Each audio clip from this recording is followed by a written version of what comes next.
అందరు మంచిగున్నారా? Eeshwarappa home clinic సమర్పించు ధూమ్ధామ్ ముచ్చట. ఇక ముచ్చట్లు షురూ చేద్దాం. ఏమంటే షేయి పార్టీ అధికారంలోకి వచ్చిందో మన కాడ ఏ రాజ్యం నడుస్తుందోలా పోలీసు రాజ్యమే నడుస్తుంది. పోలీసులే లీడర్ అయిపోయారు, పోలీసులే లాయర్ అయిపోయారు, ఆఖరికి పోలీసులే జడ్జిలు కూడా అయిపోయారు. గట్టనే కొందరు పోలీసులు సరిగ్గా చూస్తా అంటే అంతెందుకు సజ్జనార్ సార్ ఎరికే కదా, సారు సోషల్ మీడియాలో బగ్గా కనబడతాడు. సారు పోలీసుల నుండి జడ్జి ఎప్పుడైందబ్బా అని చాలా మందికి అనుమానాలు వస్తాయి. ఎందుకో అరుచుకుందని రాని సజ్జనార్ సారు సిట్టుకు పెద్ద సారు కదా, గదే ఫోన్ ట్యాపింగ్ కేసుల సారే పెద్ద పెద్దగా ఉండి ఎంక్వైరీ చేస్తాడు. మరి సారు పని ఏంది? ఎంక్వైరీలు చేసుడు, ఎంక్వైరీని కోర్టుకు చెప్పుడు. గంతేగాని తీర్పులు చెప్పుడు పోలీసు సారు పని కాదు కదా.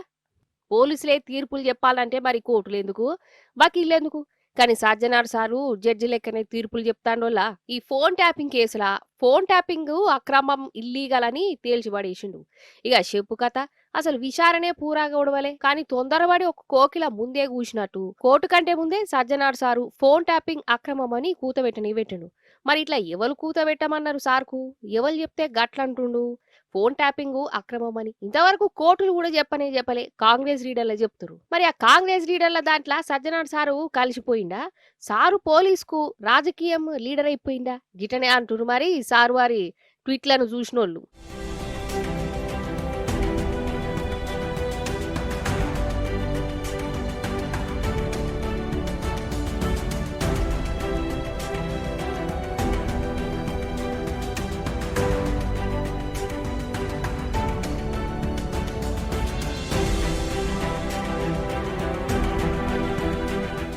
ఎంక్వైరీ చేసి ఎంక్వైరీలా ఏం తేలిందో కోర్టుకు అప్పజెప్పవలసిన పోలీసులే కోర్టు కంటే ముందే తీర్పులు చెప్పిర్రంటే ఏమనుకోవాలి? ఈడ ఎవరు రాజ్యం నడుస్తాందనుకోవాలి? సిట్ ఆఫీసర్ గా నుండి గిసంటే ముచ్చట్లు చెప్పవచ్చునా, లీకులు చేయవచ్చునా? అంటే సజ్జనార్ సారే అక్రమం అని ముందే చెప్తుండంటే ఇక ఎంక్వైరీ ఎట్ట నడుస్తాందో, ఎవరి కోసం చేస్తాన్లో, ఎవరిని మెప్పించేతాందుకు బీఆర్ఎస్ లీడర్లను విచారణ చేస్తాన్లో చిన్న పోరానికి కూడా అర్థమవుతుంది. ఫోన్ ట్యాపింగ్ అక్రమం అని ఆధారాలు గీధారాలుంటే కోర్టు ముందు పెట్టాలి. గంతేగాని ఈ రాజకీయ ముచ్చట్లేంది సజ్జనార్ సారు? అంటే జనాలను కన్ఫ్యూజ్ చేసి బీఆర్ఎస్ ను బద్నాం చేసే కుట్ర కాకుంటే ఇంకేంటిది? కోర్టు కంటే ముందే మీరే అక్రమం అని సోషల్ మీడియాలో తీర్పులు చెప్తుర్రంటే కోర్టులంటే మీకు గౌరవం లేదా సార్? అసలు పోలీసులంటే అధికార పార్టీ లీడర్లను ఎట్లా చెప్తే గట్ల తలకాయలు ఊపుడేనా?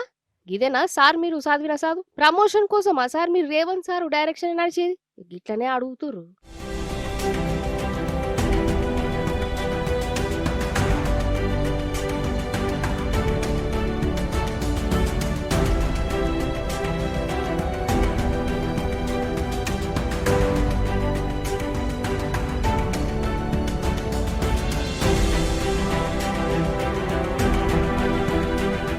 ఇక సజ్జనార్ సార్ రాజకీయ ముచ్చట్ల మీద కేటీఆర్ సారు హరీష్ రావు సారు గరమేరు.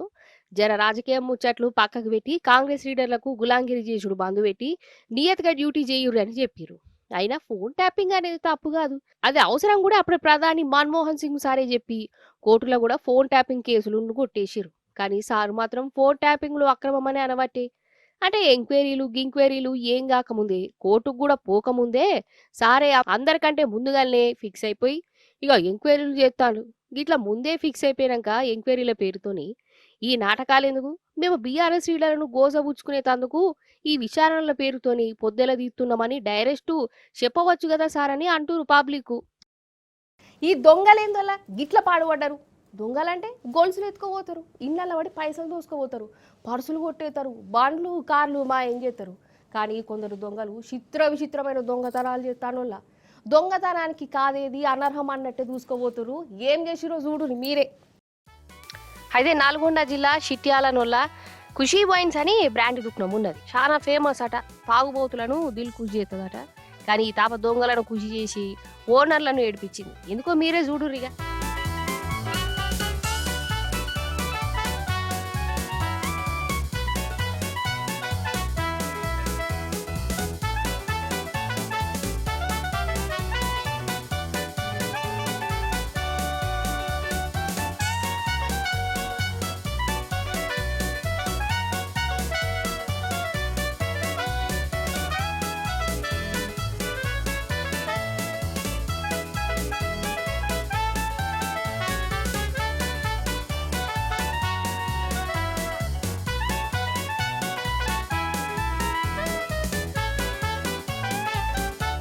అర్థమైందా?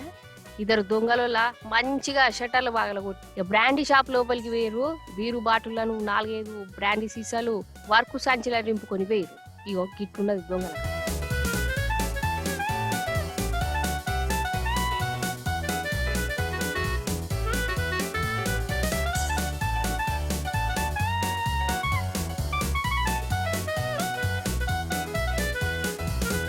నల్గొండ దొంగల కథ గట్లున్నదా? మరి హైదరాబాద్ దొంగలు చూడవు, వాళ్ళేం ఎత్తుకుపోయారు. ఆగు చూసిరా, మేకలు ఎత్తుకుపోయారులా. వాళ్ళ కాకృతికి వాడేద్దు. ఇంటి ముంగట మేకలను కట్టయితే నద్యం రాత్రి ఆటలు వచ్చి మేకలను వేసుకుని పోయారు. వాళ్ళ కంతిరేషన్ కూడా వాడేద్దు.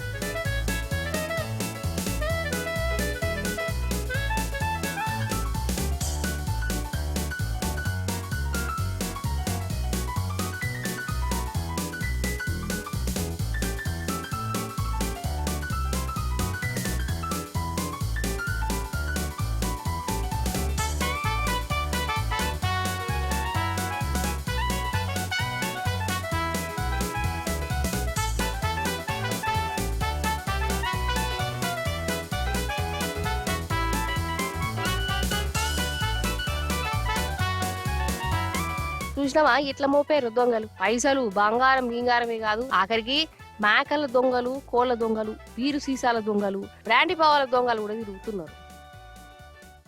వెనకటంటే ఏదైనా సామాన్ తెచ్చుకోవాలంటే దుక్నం కాడికి పోయి తెచ్చుకునేది.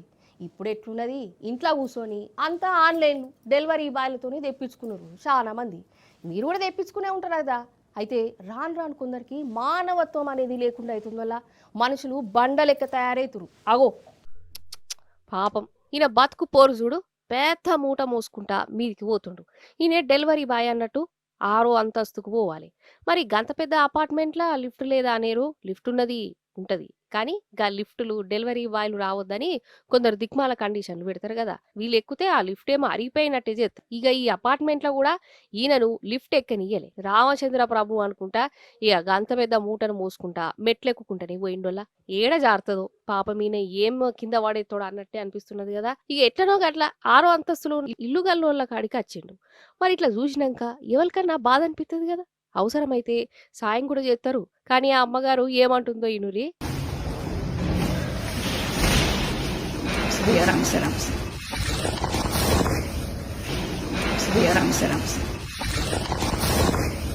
వినబడ్డదానోళ్ళ ఆరాంసే బీ కేర్ఫుల్ అట. ఇక్కడ ఆరాంసే అంటే ఈ డెలివరీ బాయ్ ఆరాంసే కాదు, ఆమె ఆర్డర్ చేసిన సామాను ఆరాంసే రావాలన్నట. ఆ సామాను బీ కేర్ఫుల్ అట. అంటే నువ్వు కింద పడ్డా మాకు ఫరక్ లేదు, నువ్వు చచ్చినా మాకేం సంబంధం లేదు, కానీ మా సామాను మాత్రం భద్రం, జర పైలంగా పట్టుకరా అని అంటుంది అమ్మగారు. ఇక కోపం అత్తదా రాదా? పాపం ఆయన మనసు ఎంత తనలాడిందో. ఓసి గింత కష్టపడి మీదికి వచ్చినా గాని నా కష్టం చూడ ఆమె సామాన్ మీద రంది పెట్టుకునుడే అనిపిస్తుందా? అనిపించదా? ఆయనకే అనిపించిందో లేదో గాని ఈ వీడియో చూసిన వాళ్ళకైతే అనిపించింది వల్ల రాను జనాలేంది గిట్లా బండ లెక్క తయారవుతురని కోపానికి అత్తురు.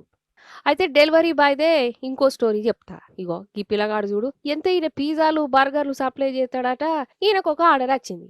ఆ ఆర్డర్ చేసింది ఎవరయ్యా అంటే చిన్నప్పుడు ఈయనతోనే స్కూల్లో చదువుకున్న ఆమెమో పెద్ద చదువులు చదివి కొలువు చేస్తాందట. కానీ ఈ పిల్లగాడు డెలివరీ బాయ్ అయిండు. సరే అందరూ ఒక్క జాగలో చదివిన ప్రతి ఒక్కరు కలెక్టర్లు కండక్టర్లు గారు కదా. ఆమె పెద్ద కొలువు చేస్తాంది.